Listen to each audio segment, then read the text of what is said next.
Hello friend, welcome back to the brand video. और की हाल चाल। और आपने अगर हमारी सुपर बाइक सीरीज की वीडियो देखी हो तो आज आप बहुत खुश होंगे। हाँ जी, आज इस वीडियो में हम सुजुकी GSX R1000 की जन्म कुंडली निकालने वाले हैं, जैसे हमने यामाहा R1 और अदर 1000 सीसी बाइक्स की निकाली है।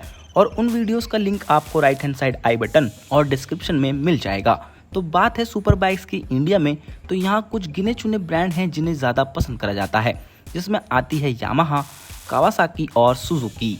इनके अलावा और भी अदर ब्रांड्स हैं इंडिया में जिनकी बाइक पसंद करी जाती हैं, लाइक BMW और दुकाती, पर जैपनीज ने कुछ अलग कर रखा है। सुजुकी और यामाहा ने इंडियन बाइकिंग कल्चर को रिवॉल्यूशनाइज्ड करा है, खासकर अगर सुपर बाइक के क्रेज की बात करें कि कौन इंडिया में लेकर आया। और अगर उसमें सुजुकी हायाबुसा का नाम लिया जाए तो गलत नहीं होगा। If you agree please hit the like button. लेकिन हायाबुसा के अलावा सुजुकी की एक और बाइक है जो वर्ल्ड फेमस है, हाँ जी, सुजुकी GSX R1000। जब से यामाहा ने स्पोर्ट्स बाइक के ब्लूप्रिंट को रिडिज़ाइन करा था 1998 में अपनी YZF R1 का, तब से ही सुजुकी समझ गई थी कि उन्हें कुछ बहुत ही स्पेशल करना होगा इस गेम में एंटर करने के लिए। So welcome to auto fiction.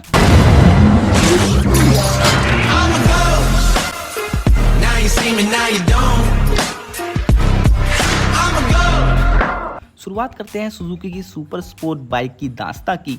तो सुजुकी ने यामाहा को धोबी पछाड़ करने के लिए वैसा करा भी। अपने टिपिकल सुजुकी फैशन में उन्होंने रिस्पेक्ट के साथ एक powerful proper hooligan litre bike तैयार कर दी।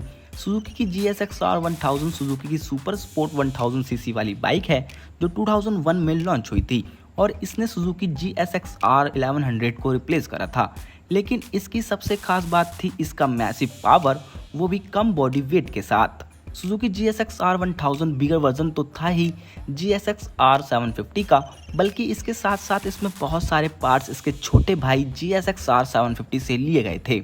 और यहाँ तक कि दोनों बाइक का मेन फ्रेम सेम ही था, बस GSX R1000 में 0.5 mm मोटे मटेरियल का इस्तेमाल करा गया, जिससे उसके फ्रेम में और ज़्यादा रिजिडिटी मिले। और इसी कारण इन दोनों बाइक के बॉडी वेट में सिर्फ 4 किलोग्राम का ही फर्क था, 166 किलोग्राम 750 में और 170 किलोग्राम 1000 में। और 1000 सीसी सुजुकी में 21 हॉर्स पावर ज़्यादा मिलती थी। इससे सुजुकी GSX R1000 का पावर टू वेट रेशो धांसू था। बल्कि बहुत सारी चीज़ें सुजुकी के इंजीनियर्स ने ऐसी करी थी कि बाइक का ओवरऑल वेट कम से कम रखा जा सके। GSX R1000 के इंजन में बहुत से कंपोनेंट्स इस तरह डिज़ाइन करे गए कि इंजन का वेट कम से कम रखा जा सके ज़्यादा पावर के साथ। GSX R1000 के इंजन का वेट 59 किलोग्राम था, जो 750 से तो ज़्यादा था, पर हायाबुसा के इंजन से 14 किलोग्राम लाइटर था। और ये इंजन प्रोड्यूस करता था 160 हॉर्स पावर और इसकी रेड लाइन थी 12,000 RPM। और ये इंजन प्रोड्यूस करता था 108 न्यूटन मीटर की टॉर्क। और इस इंजन के साथ सुजुकी GSX R1000 की टॉप स्पीड थी 278 किलोमीटर पर आवर की। और ये 0 से 100 सिर्फ 3 सेकंड में अचीव कर लेती थी इस इंजन के साथ। Suzuki first generation GSX R1000 को K1 और K2 नाम दिए थे सुजुकी ने। और जैसे मैंने बताया कि इसे लाइट से लाइट रखने की कोशिश करी गई थी, इसलिए इसमें टाइटेनियम का एग्जॉस्ट डाउन पाइप इस्तेमाल करा गया। और सुजुकी ने इसी तरह जब अपनी सुजुकी GSX R1000 को 2001 में निकाला था, तो उन्होंने YZF R1 को आसानी से सरपास कर दिया, यानी कि उसको पछाड़ दिया। 2001 के बाद 2002 में हल्के फुल्के चेंजेस करे गए GSX R1000 में, जैसे fuel pump, clutch, front axle, torque, link mirrors और लगेज हुक्स। और इसके मैनुअल फास्ट आइडियल को कंप्यूटराइज करा गया STV सर्वो के साथ। और इसको न्यू कलर्स और स्टिकर भी दिए गए second generation 2003, K3 and K4। तो इस वक्त तक GSX R को 3 साल हो गए थे रोड्स और रेस ट्रैक पर दौड़ते हुए। और सुजुकी ने अपनी GSX R1000 का न्यू वर्जन निकाला सितंबर 2002 में। सुजुकी इंजीनियर्स ने सिर्फ 3 चीज़ों पर काम करा अपनी फास्ट बाइक को और फास्टर बनाने के लिए: वेट, पावर और हैंडलिंग। और 2003 GSX R में ये तीनों चीज़ें इम्प्रूव करी गई थी। सेकेंड जनरेशन और ज़्यादा कम वजनी थी, ज़्यादा पावर और टॉक थी और पहले से ज़्यादा अच्छी हैंडलिंग थी। बल्कि फिजिकल डायमेंशन बाइक की पहले जैसी ही थी। इसके एल्युमिनियम फ्रेम को पहले से और ज़्यादा स्ट्रॉन्ग करा गया और इसकी हेडलाइट और टेल फेयरिंग अपडेट करी गई। और इसको एक अच्छा एस्थेटिक लुक देने के लिए इसके फ्रेम और व्हील्स को ब्लैक पेंट दे दिया गया। सुजुकी ने फ्रंट ब्रेक को अपडेट करा 6 पिस्टन कैलिपर से एडवांस 4 पिस्टन कैलिपर्स में, जिनका ओवरऑल वेट भी कम था और स्टॉपिंग परफॉर्मेंस भी अच्छी थी। और 2003 मॉडल की हेडलाइट को वर्टिकली माउंट करा गया, जिससे इसमें रैम एयर इनटेक लगाया जा सके फ्रंट में। और सुजुकी GSX-R 2003 का डिजाइन थोड़ा बहुत सुजुकी हायाबुसा से इंस्पायर्ड था। बात करें अब इसकी ब्रूटल पावर की, तो इंजन इसमें सेम ही था 988 सीसी का, पर इसमें अब ज़्यादा पावर और टॉर्क मिलती थी क्योंकि इसका थ्रोटल रिस्पॉन्स और बेटर कर दिया गया था, क्योंकि इसमें 4 वेंटिलेशन होल्स ऐड करे गए सिलेंडर्स के बीच में, जिससे क्रैंक केस प्रेशर को इक्वलाइज करा जा सके। और अब इसके इंटायर एग्जॉस्ट सिस्टम टाइटेनियम का हो चुका था वेट कम करने के लिए। और इसमें अब LED टेल लाइट आने लगी थी। और इसके बाद 2004 में इसमें कोई अपडेट नहीं दिया गया। इसके बाद 2005 में आई इसकी थर्ड जनरेशन यानी K5 and K6। 2005 model year की GSX-R 1000 में इसके इंजन और चैसी को रीडिज़ाइन करा गया। इसके कारण ये अब पहले से 2 किलोग्राम लाइटर और इसके इंजन में 11 सीसी और ऐड कर दी गई, क्योंकि इसके बोर साइज को 0.4 mm से इंक्रीज करा गया। और इस बार इसमें एकदम न्यू फ्रेम को ऐड करा गया, जिससे इसकी टोटल लेंथ कम हो गई थी और इसी कारण इसका व्हील बेस भी कम हो गया। और better power to weight ratio वाली बाइक बनाने की रेस में सुजुकी ये भूल गई कि उनका फ्रेम इतना स्ट्रांग भी होना चाहिए कि वो हर तरह की फोर्स को झेल पाए। बट वेट रिडक्शन की वजह से 2005 और 2006 के मॉडल की GSX-R 1000 में बहुत सारे ड्यूरेबिलिटी इशू देखे गए, जैसे फ्रेम क्रैकिंग। 2005 मॉडल का वेट टेस्ट करा गया तो आया 201 किलोग्राम और इसमें आपको 176 हॉर्स पावर मिलती थी और 102 न्यूटन मीटर की टॉर्क रियल व्हील पर, ना कि क्रैंक पर। और 2005 से ही सुजुकी ने अपने एक्सेलेरेटर को यूज़ करना स्टार्ट करा बाइक टैंक पर instead of brand full name.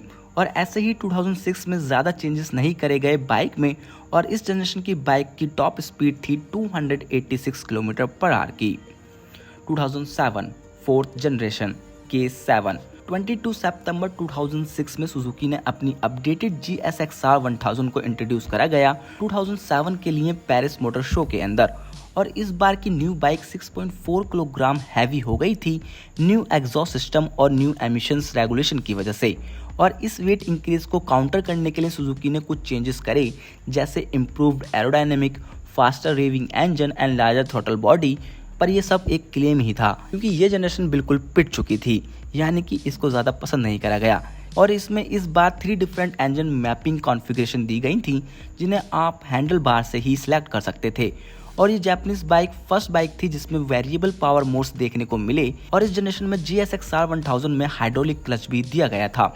2009 and 2011 यानी 5th generation K9। Suzuki K9 के आने से सुजुकी ने लीटर बाइक वॉर में फिर से एंट्री की। इसमें फिर से एक ब्रांड न्यू इंजन दिया गया जो पहले से ज़्यादा कॉम्पैक्ट था।